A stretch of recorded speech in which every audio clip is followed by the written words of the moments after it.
নমস্কার বন্ধুরা, সবাইকে আমার চ্যানেলে স্বাগত। তো আজকে চলে গিয়েছিলাম ঈশাকে নিয়ে পিকনিকে।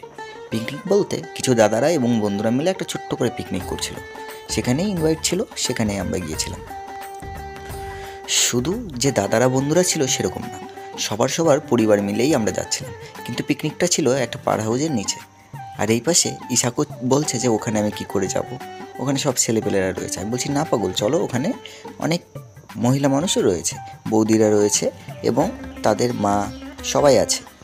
আমি সাধারণত ঈশাকে নিয়ে খুব একটা কোথাও ঘুরতে যাই না, কারণ আমার টাইমই পাই না। কাজের থেকে রাতে গিয়ে সকালে গিয়ে রাতে ফিরে আসি। আর এই পাশে ঈশা শেষমেশ গেল, আর আমি ওই পাশ দিয়ে ঘুরে আসলাম, কারণ এই পাশে একটা দেয়াল ছিল, সেখান দিয়ে আমার গাড়িটা ঢুকতো না। তাই দাদারা বললো ওই পাশ দিয়ে ঘুরে আসতে। আর এই পাশে এসে দেখি বেলুন টেলুন দিয়ে খুব সুন্দর করে দাদারা সাজিয়েছে। আর অ্যাকচুয়ালি সত্যি কথা বলতে অনেক দিন পরে এলাম, আর নিজেরও খুব ভালো লাগছে। এই পাশে আসতে না আসতেই আমার বউ কোনো কথা না বলে দেখলো সবাই খেতে বসে গেছে। আর আমার বউ কী করছে, বেলুন কালেকশন করছে, বাচ্চাদের মতো আজও বেলুন কালেকশন করছে। আর চারিদিকটা তোমাদের একটু ঘুরে দেখায়, অনেকে খাচ্ছিল। আর এটা হলো মামা একটা, আর আমার বউ একটা বেলুন নিয়ে খেলা করছে। আমিও ওই দিক দিয়ে উল্টো সাইড দিয়ে গাড়ি নিয়ে চলে এসেছি ভেতরে। আর ঈশা সেই বেলুন নিয়ে, বললাম না, বাচ্চাদের মতো এখনও খেলা করছে। আমি বলছি আরে তুমি কি এখনও বাচ্চা নাকি? আর আমি খুব নাচ করছিলাম। আর এখানে সবাই যারা ছিল সবাই আমার চেনা পরিচিত। এখানে বোনরা, দিদিরা, বৌদিরা, দাদারা সবাই আমার চেনা পরিচিত ছিল। আর অনেক দিন পরেই আমি এলাম এখানে একটু পিকনিকের দিকে। আর আমার বউ তো বেলুন নিয়ে খেলা করছে আর করেই যাচ্ছে। আর আমি বলছি আরে থাম থাম, কত খেলা করবি। সত্যি কথা বলতে অনেক দিন পরে ওকে বাইরে নিয়ে আসাতে ও অনেকটা খুশি। আর ও বাড়িতেই বেশিরভাগ থাকে, আমি কাজে যাই, আর ও সারাদিন বাড়ি থাকে আর টিউশনি পড়ায়। এই পাশে ঈশার আমি দুজনে কথা বলছিলাম, আর বন্ধুরা এবং দাদারা কেউ কেউ খেয়ে নিচ্ছিলো, কারণ তাদের বাড়ি অনেকটা দূরে। এখানে অনেক দূর দূর থেকে বন্ধুরা, দাদারা এসেছিলো। তোমরা তো সবাই জানো যে আমি হাঁটাচলা করতে পারি না, তাই আমি গাড়িতেই স্থায়ীভাবে বসেছিলাম।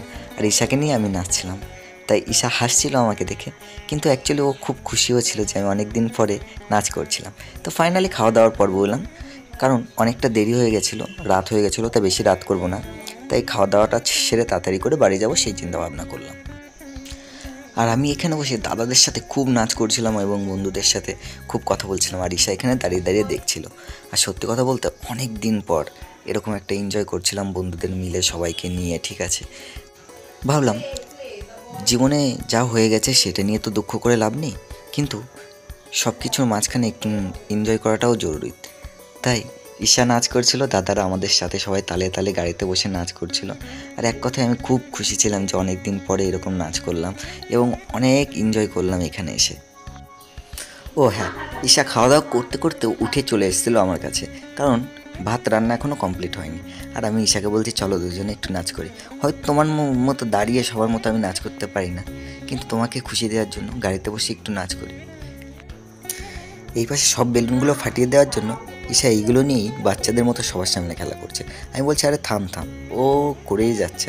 আর এই পাশে সবাই মিলে এত নাচ করছি, বারবার বলছি নাচ করার কথাটা, কারণ খুব এনজয় করছিলাম। আর এখানে দিদিরা, দাদারা, বৌদিরা সবাই নাচ করছিল। এক কথায় খুব এনজয় হচ্ছিলো সেদিনটা। আর এই দিনটা আমার কাছে হয়তো অনেকটাই স্পেশাল, কারণ অনেক দিন পর বাইরে এসেছিলাম, আর অনেক দিন পর মনটাও খুব ভালো ছিল। তাই সবাইকে নিয়ে আমি এত খুশি ছিলাম। যাই হোক বন্ধুরা, রান্নাবান্না প্রায় কমপ্লিট। তাই ঈশাকে বললাম, ঈশা তাহলে তাড়াতাড়ি খেয়ে নাও, এখন আর দেরি করে লাভ নেই, এখন আমরা বাড়ি যাব। তা ভাত প্রায় কমপ্লিট হয়ে গেছে, তাই ঈশাকে বললাম তাড়াতাড়ি করে চলো, খাওয়া দাওয়া করে আমরা বাড়ির দিকে যাই। ঈশা বলছিল তুমি খাবে না? আমি বললাম না না, আমি খাবো না, আমি বাড়িতে গিয়ে খাবো। আর এই যে একটা মুহূর্ত দেখে আমার খুব ভালো লাগলো যে আমার ভাগ্নে দাদার ছেলে মায়ের কোলে উঠে নাচ করছে, আর বৌদি ছেলেকে নিয়ে খুব নাচ করছে। তা এই জিনিসটা দেখে ছোটোবেলার কথাটা খুব মনে পড়লো। আমরাও এরকম নাচ করতাম ছোটোবেলা।